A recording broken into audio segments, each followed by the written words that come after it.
Well, hello everyone, and welcome to Vineyard Online. I am so honored to be able to preach to you this morning and so glad that you're here. We are in a series called 10 Talks, and we're walking through the 10 Commandments over the summer. And this week we're going to be on commandment number 4. If you've missed the first 3, I really encourage you to go back. You can watch on our website. You can download a podcast. However you get your media, I really encourage you to get all 10 of these. Make that a goal for the summer. Now, as we've talked about in previous weeks, there's something inside us human beings that push back on rules. We don't like rules, generally speaking. And so it's easy to look at the 10 Commandments and think, oh, there's 10 rules that God gives us that we have to follow. But in reality, they are a pathway. They are a roadmap to living a full life. They're a roadmap to having a functional and free society. Because when people live these out as a society, it is the bedrock, the foundation for freedom, for liberty, for prosperity, for all of those things. And when we live them out on an individual level, it is the same. Now, there are 8 don'ts and 2 do's. And like I said, they are not limitations, they're guardrails to a great life. I love the story that Nicky Gumbel tells in the Alpha Course. We offer the Alpha Course here at the Vineyard on a regular basis, and there's a story that he tells when he teaches the course about when he took his son to a soccer game. His son was young, he played soccer, they went to a game, and the referee didn't show up. And all the other soccer moms, he was the only dad there, looked at him and said, "You're going to have to ref this game." Well, he didn't know the rules. And he was like, he kind of pressed into it and goes out with the whistle, blows the whistle, and the game starts. And kids are like kicking each other. There are fouls everywhere. The ball's in and out of bounds. There are no rules because he doesn't know the rules. And what ended up happening was the kids were super frustrated because they didn't play by the rules. There were no guidelines to keep the game moving in the right direction. Kids got hurt. It was a mess. Eventually the referee did show up, however, got the blood cleaned off of everybody's shins and got them back out on the field, and they played a real game with the rules, and the kids had a blast. Up to that point, the kids were not having fun at all. God's goal for your life is that you live life in all of its fullness, but there has to be guardrails. There have to be a baseline of civil society, a baseline of life rules that we live by, or it's chaos and it's not fun for anybody, including you. See, when we live by these, we win. And when we live by these, others win. And when we don't, well, the opposite is true. Now, the first 4 of the commandments are really oriented between us and God. They're vertical in nature. We went over the first 3 already. God is first. That's number 1. God needs to be in first place in our lives. He is God. The second is we don't worship other gods. There's no other idols. We don't build things and bow down to them. God is it. The third, we talked about last week, the name ain't no game. It has to do with how we honor the name of God. Such an important one. And this week we're going to talk about rest and Sabbath. And I'm titling this week's message, Rest is the Best. Now, in the weeks to come, we're going to look at honoring your parents, not murdering, not committing adultery, not stealing, telling the truth, and not wanting too badly what is not yours. Call that covetedness. And so those are some of the other ones we're going to talk about. But these were the foundation for the people of Israel, for their civil society, and really for our nation as well. And so we're going to dive in. We're going to unpack these. Thankfully, today, our relationship with God isn't dependent on our ability to keep those rules perfectly. It's dependent on the grace of God given to us through Jesus in the new covenant. But these 10 words, as the Israelites called them, these 10 commandments, still carry great power in our lives to this very day. So today, let's talk about the Sabbath. Let's talk about how rest is the best. Now, in my opinion, this is a forgotten commandment. Like we still take very seriously, do not murder, right? But as far as taking a day of rest, we have thrown this one to the side as a society. And even among Christians, we have thrown this to the side in recent years. I'm going to read to you this commandment from the book of Exodus, chapter 20 and verse 8. If you have your Bible, you can turn there. But this is what it says. It says, remember the Sabbath day by keeping it holy. 6 days you shall labor and do all your work. But the seventh day is a Sabbath to the Lord your God. On it you shall not do any work, neither you, nor your son or daughter, nor your male or female servant, nor your animals. God's taking care of all the loopholes, right? He's like, you can't hire somebody from outside the community to come do work for you on the Sabbath. This is totally a day of rest. It's so important. For in 6 days the Lord made the heavens and the earth, the sea, and all that is in them. But he rested on the seventh day. Therefore, the Lord blessed the Sabbath day and made it holy. God made this day holy. Holy means set aside. He drew a boundary around it and said, don't violate this. We're going to set this day aside for me and for you. And this is, as you will see, this is a gift of God to his people. You know, one of the things I have noticed about our culture in this day and age is that everybody's tired. You ask people, how are you? And they'll say, oh, I'm tired. It's almost a badge of honor. Like, I work so hard, I'm tired. Or it's just a way to complain or whatever, just exists. I'm tired, therefore I am. But it didn't used to be that way. Do you know that? It didn't used to be that way.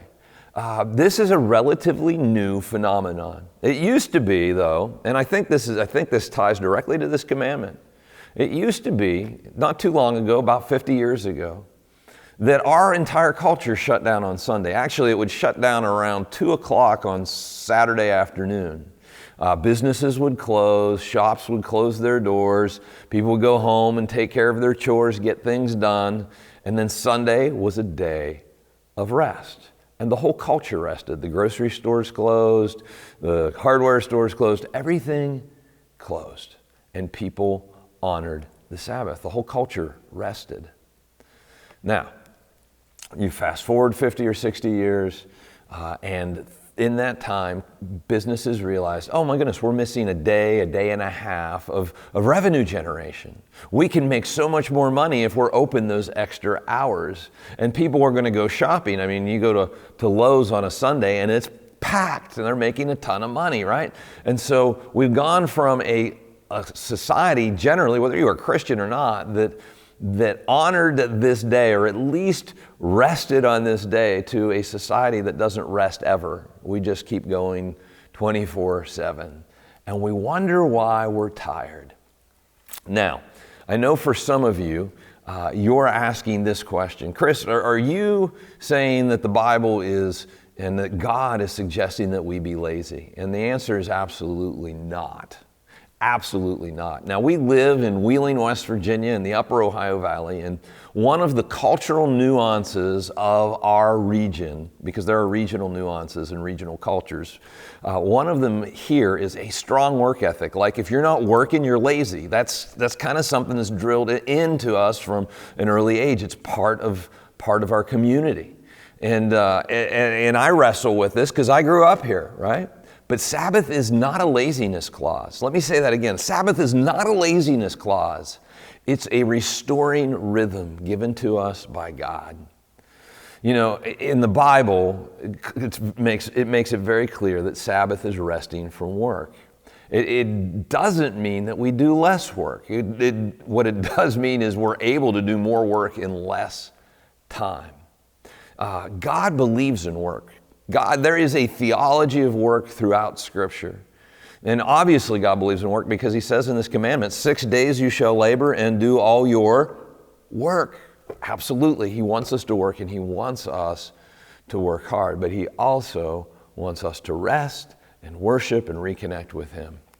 You know, in Genesis chapter 2, we're going to go back to the beginning. Genesis is the first book of the Bible, and the first part of Genesis is the account of the creation of the world and of mankind. And in Genesis chapter 2, verse 2, we see God has just finished making man on the sixth day, making human beings. And in verse 2 it says this, by the seventh day God had finished the work he had been doing. So on the seventh day he rested from all his work. Then God blessed the seventh day and made it holy, because on it he rested from all the work of creating that he had done. So God creates the heavens and the earth. He creates all the animals and everything that's alive and not alive here on earth, including us. And then God takes a Sabbath day. He gives us an example. But I want you to notice something here. God makes people on the sixth day, right? And the very first thing he does after making us is he invites us into rest.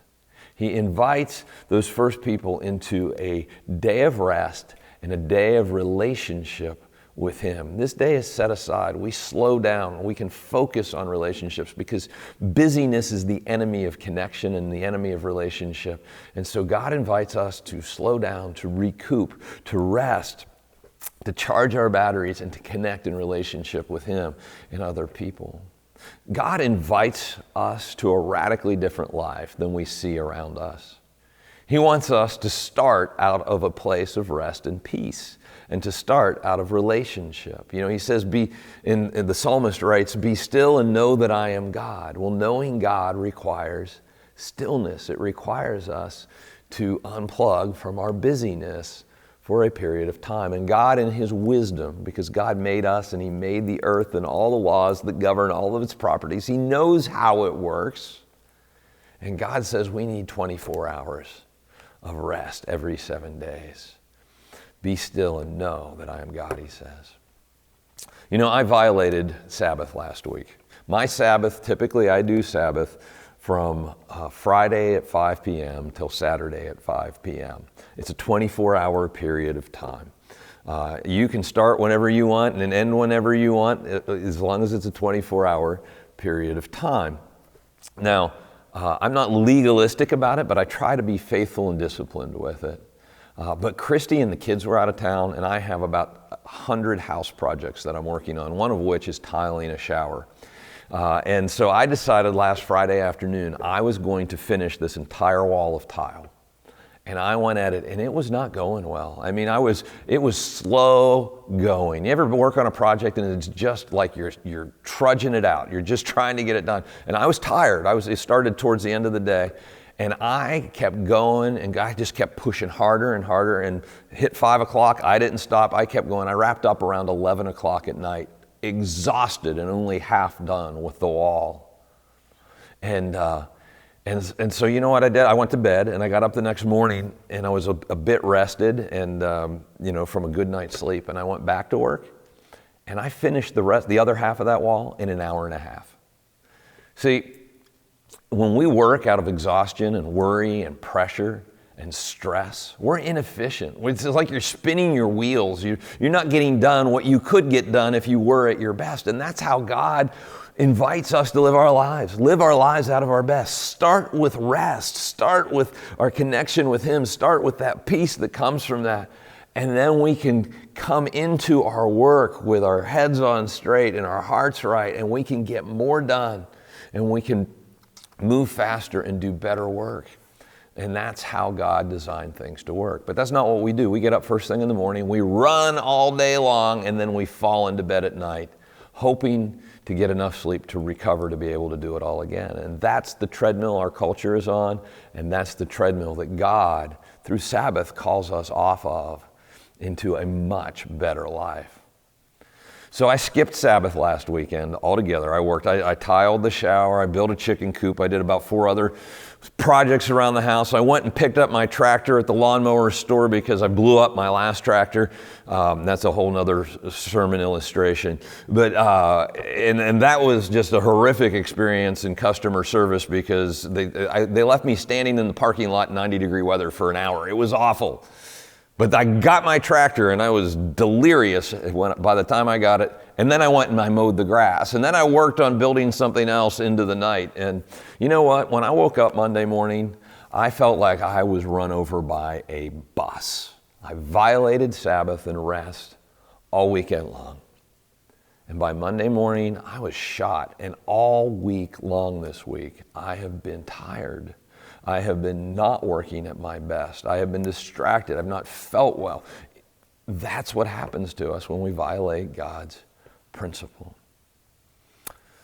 You know, Israel, the nation of Israel, built their whole culture around this idea of Sabbath. They built their week, this 7-day week, with the seventh day being a day of rest. They built their festivals around it. They even had a Sabbath for their land. Every 7 years they would rest the land and not plant that particular patch of ground. Now, modern agricultural science, teaches us, knows that you have to rest the land. Like it will recharge the land with nutrients, with all the elements that your crops need to grow. You have to rest the land on a regular basis. Well, Israel's been doing this for thousands of years. And if we don't rest the land, it depletes the land and the land will burn out. Now, it's interesting that in this day and age, we've figured out that if we spray petrochemicals on the land, we can get crops to grow, but it's still depleting our land. Like the food that we eat today is depleted in vitamins and nutrients, but it'll grow pretty and it'll grow big. We just shoot some more nitrogen and phosphorus on it and it grows, but we're burning out our land. You know what? We do the same thing to our bodies. When we don't rest, we don't regenerate. And we just run on Red Bull and coffee and Monster energy drinks. And what we're doing is burning ourselves out. And it might look okay while we're doing that, but eventually there's a price to pay, just like there is with the land. Very interesting comparison. And Israel had a Sabbath for their land. How cool was that? Well, in Mark chapter 2, we find Jesus having a run-in with the religious leaders about this issue of Sabbath. His disciples had picked some grain as they were walking along, and that was against the religious leaders' rules. See, God had given the people of Israel the Sabbath and said rest on the Sabbath, and then they made all these rules, so many rules that they couldn't rest on the Sabbath because they were so busy trying to keep up with all the rules, and Jesus wasn't playing their game. And then Jesus kind of gets in their face about it a little bit. And then in Mark 2:27, he says this, and this is the spirit of the Sabbath. He says this, then he said to them, the Sabbath was made for man, not man for the Sabbath. Let me say that again. The Sabbath was made for man, not man for the Sabbath. God made the Sabbath as a gift for you and for me. That's the spirit of the law. He made us. He knows what we need. He wants you to live your best life. And in order for you to do that, you need to rest and recover once every 7 days. You need to connect, slow down and connect with your God in a deeper way once every 7 days. You need to build into relationships at least once every 7 days if you're going to be a healthy person and be at your best. Sabbath ultimately, though, is about trusting God. It's about trusting God and about being refreshed by Him. It's about trusting Him because you have to stop work.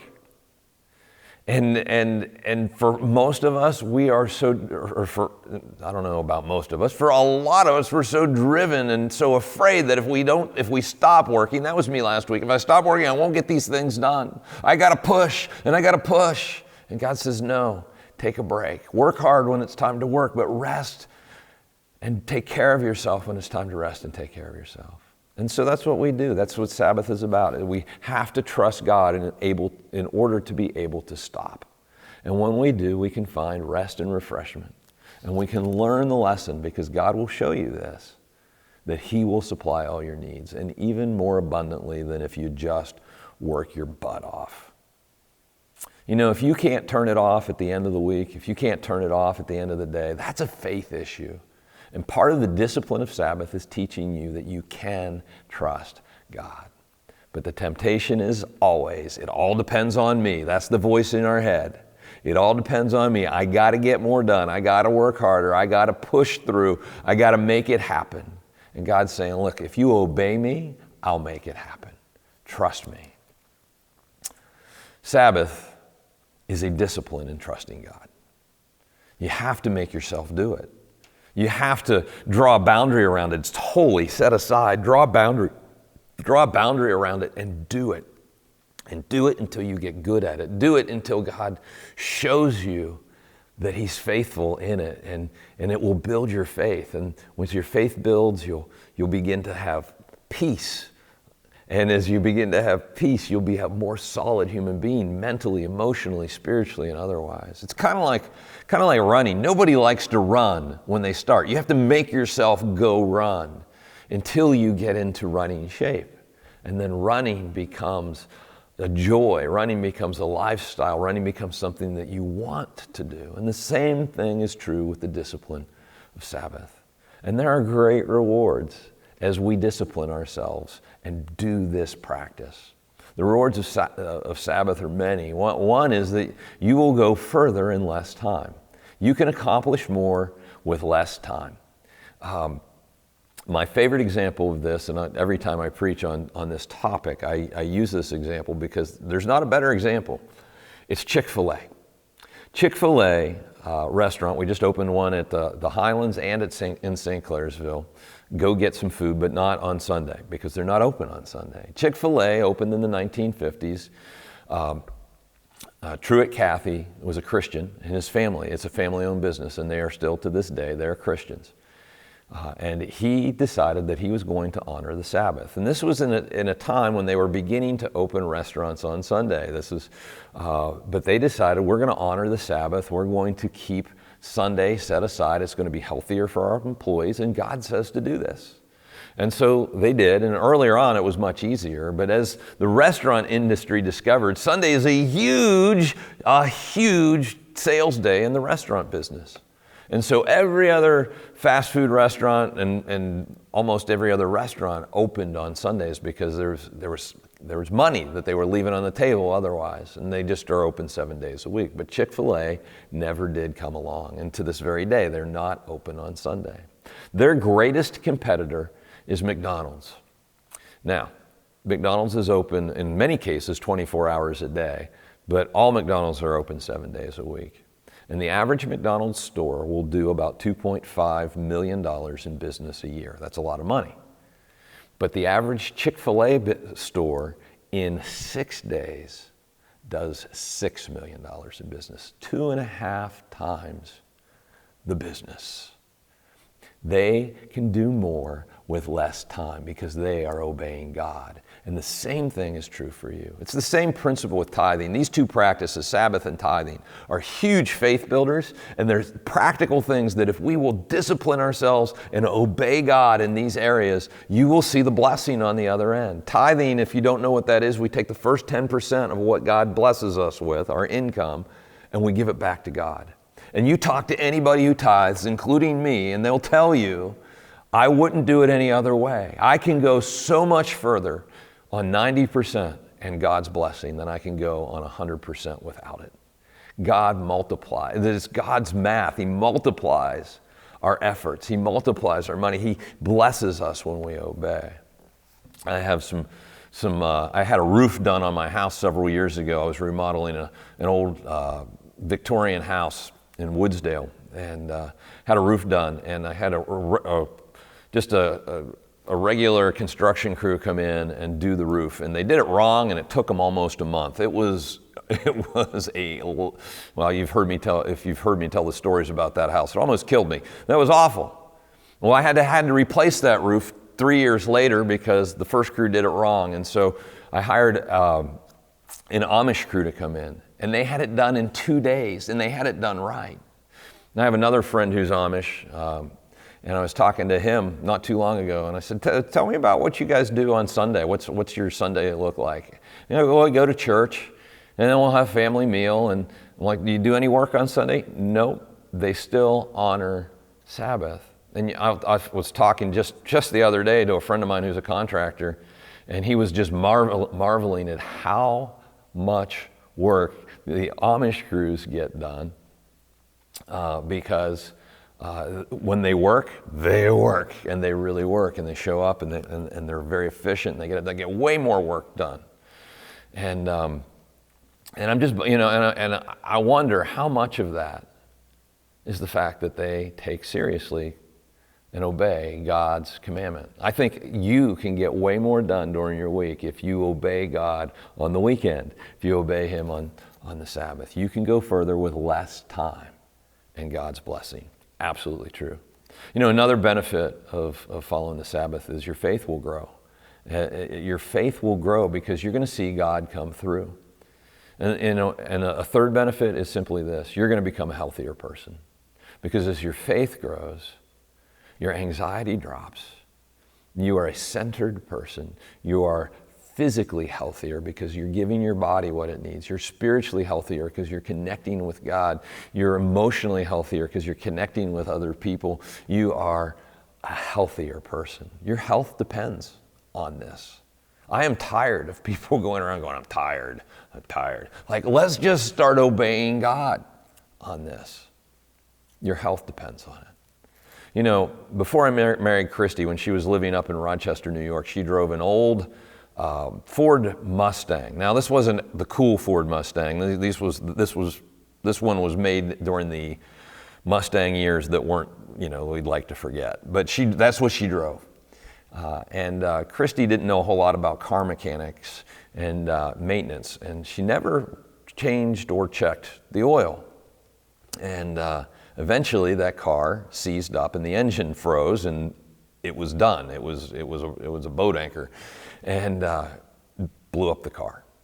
Now, a little bit of preventative maintenance could have gone a long way in extending the life of that car. Today we have check engine lights, right? And the check engine light comes on and that lets you know there's something wrong with your car. But oftentimes by the time that check engine light comes on, the damage is already done to the car.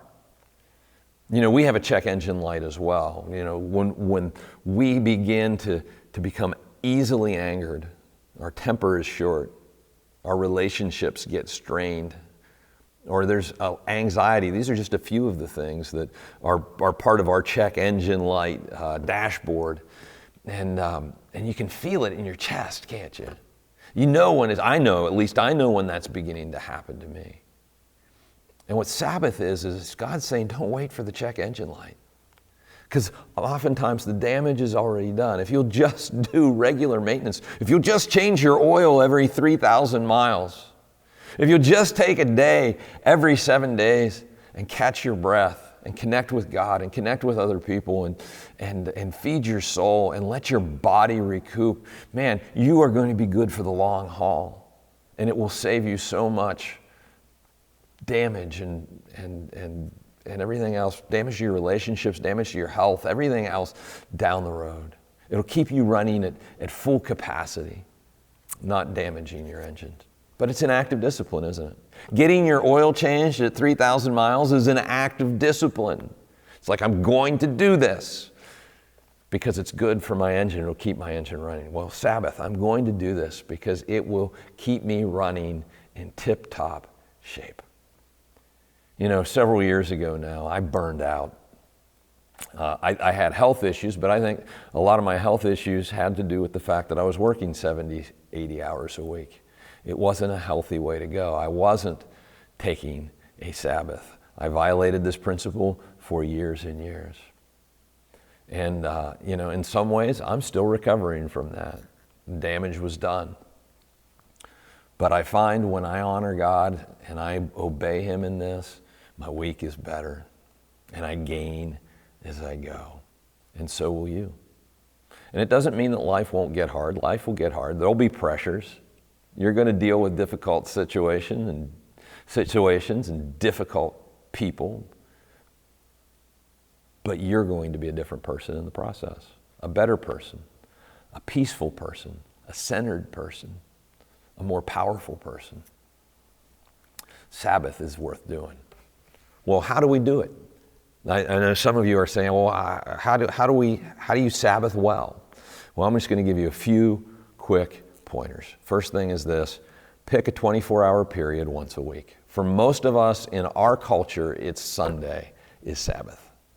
That's how our culture is set up historically. For some of us, that doesn't work. You work on Sunday, so pick another day to set aside and rest and connect with God and connect with people. But pick a day. For me, it's Friday from 5 p.m. to Saturday at 5 p.m. because I work on Sunday.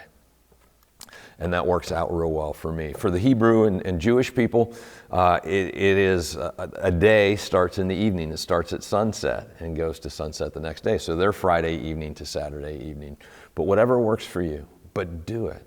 And when you do, protect it from work, rest, recreate, refresh, worship God, do some good. Jesus taught us that we can do good on the Sabbath. Just don't do so much that you don't rest and you don't give yourself a chance to rest. And you're going to need to set boundaries around it because everything in our culture is pushing us to just keep working. But I want to encourage you, don't be legalistic like the religious leaders of Jesus' day. Just refrain from doing your usual work. I refrain from doing church work on Sabbath. I'll tool around the house and the property. I'll build things because that's fun for me. My temptation is to overdo it and work so hard that my body doesn't get to rest, and that's no good. And so you have to have limit. You got to know you and set some limits around that. But go have fun. Go spend time with your family. Do things that give you life and recharge your batteries. God doesn't want us getting all legalistic about the Sabbath, but He does want us to be disciplined about it. He wants you to be disciplined about it. Like, do this. And not because He wants to give you another rule to follow, but because He loves you and He wants you to live the best life possible. Sabbath, my friends, is countercultural. Our culture is not doing this, and we have been walking away from this for many years now. But our culture, let's be honest, it's pretty jacked up. Everybody's tired, and things aren't going well. So it's time, church. It's time to start living counter to our culture in good ways, in God ways, and definitely in this way. And so I challenge you. I double dog dare you. Try Sabbath and see what happens. Let's pray. Dear Jesus, thank you that you have come after us to show us what God is really like, Lord, to clarify what Sabbath is all about, that it is a gift for us, that we weren't made for the Sabbath. The Sabbath was made to keep us moving in the right direction, to keep us healthy, to keep us fully alive, God. And I pray for every person within the sound of my voice, that they would experience your life in all of its fullness, and that they would have the courage to stand up, be countercultural, to obey you and to experience the blessing, the increase, the health, and the life that comes when we do. And it is in Jesus' name that I pray. Amen.